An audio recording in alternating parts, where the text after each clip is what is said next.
Good morning, my surplus addicts, and today we will be taking a look at one of the very first uniforms that got me into the hobby of collecting military items.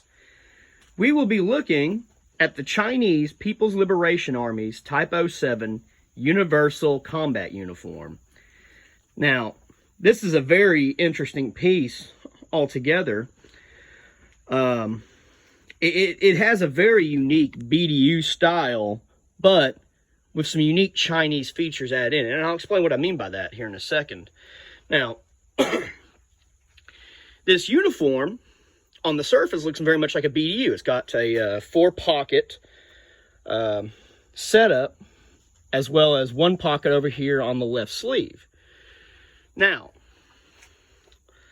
where the unique features come into this is if you look at these pockets down here, these are very much based on the Maoist era Mao suits or Sun Yat-sen suits, in which they have an internal pocket down here. However, the top pockets have outer pockets. Now, this uniform also has some ventilation holes.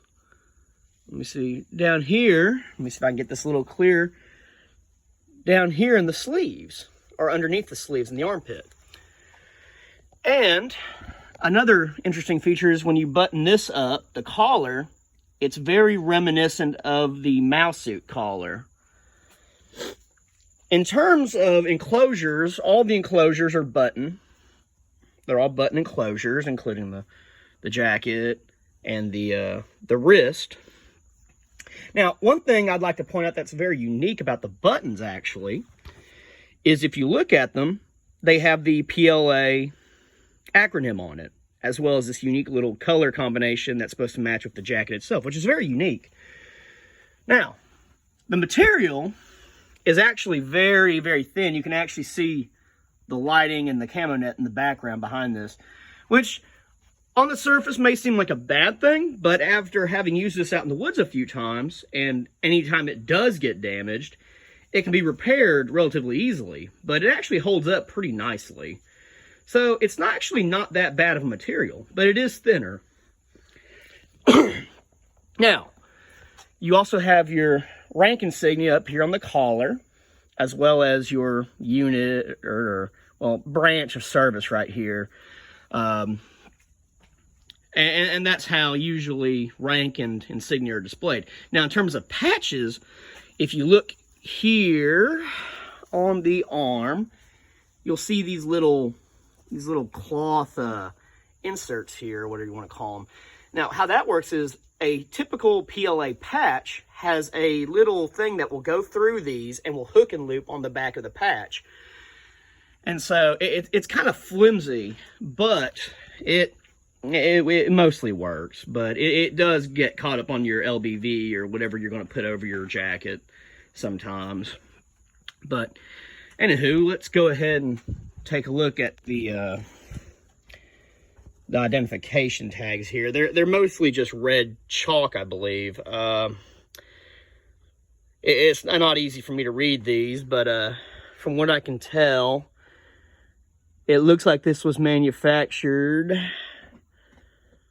I want to say, if I'm reading that right, 11, maybe 2011. Now, look at the back of the suit.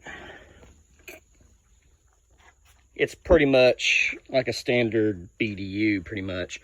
And that also reminds me, inside the jacket, or the blouse, there's actually a drawstring system that allows you to make this tighter around your waist if it happens to be too big. Now, that's actually pretty good for semi-cold winter conditions if for some reason, you know, it's hot, goes from hot to being cold, or you just decide to wear this out in the winter or something. But they do have a winter suit for those conditions that I will cover in a later video. Now, let's move on to the pants. Now, as you can see here, the pants are pretty basic. They've got your standard belt loops up here, button fly enclosure, cargo pockets. I'll show you what's in there in a little bit. And they're all button enclosure. And in terms of the down here at the legs, their enclosures are actually Velcro. And this actually helps you put your boots on quite nicely. So the pants overall are pretty self-explanatory. It has no back pockets, which is pretty typical, or reminds me of Soviet designs in which there are no back pockets. Maybe the Chinese and the Soviets shared a bit of uniform tradition. I'm not sure, but I thought that was very interesting that the Chinese uniform doesn't have back pockets either. I want to say some older uniforms may have had one or two, but these modern ones do not. Which, personally, I've never really used them, so it's not really that big of an issue for me. Now, let's take a look at this pocket here. I got a little something special in here. These pockets do indeed, like the U.S. Army uniform, hold a PC, or your patrol cap. Now, here is a standard patrol cap. As you can see, it's got the gold variation of the Communist Star, or the 8 of 1, which is the unique Chinese PLA or CCP version of the Communist Star so many are used to. Oh, be quiet, girl. You're okay. Sorry about that, y'all. That's my baby over there. But as you can see, the cap is pretty lightweight. It's pretty much made of the same material. It's got vent holes in the side, which I think is a really good feature. And oh, speaking of my baby, hey, you want to say hi? She wants to say hi, folks. Anywho, but as you can see, it's a pretty standard cap. And, yeah, there's not really much else to say. But, yeah, so overall, that's going to do it for our video today. That is the PLA 07 Universal Uniform. Now, if you have any questions about when this uniform saw service or if it's still in service, it began its life in 2007 and is currently being phased out for the newer Starry Sky pattern. But anywho, if you like this video, please like and subscribe, and y'all have a good day, my surplus addicts.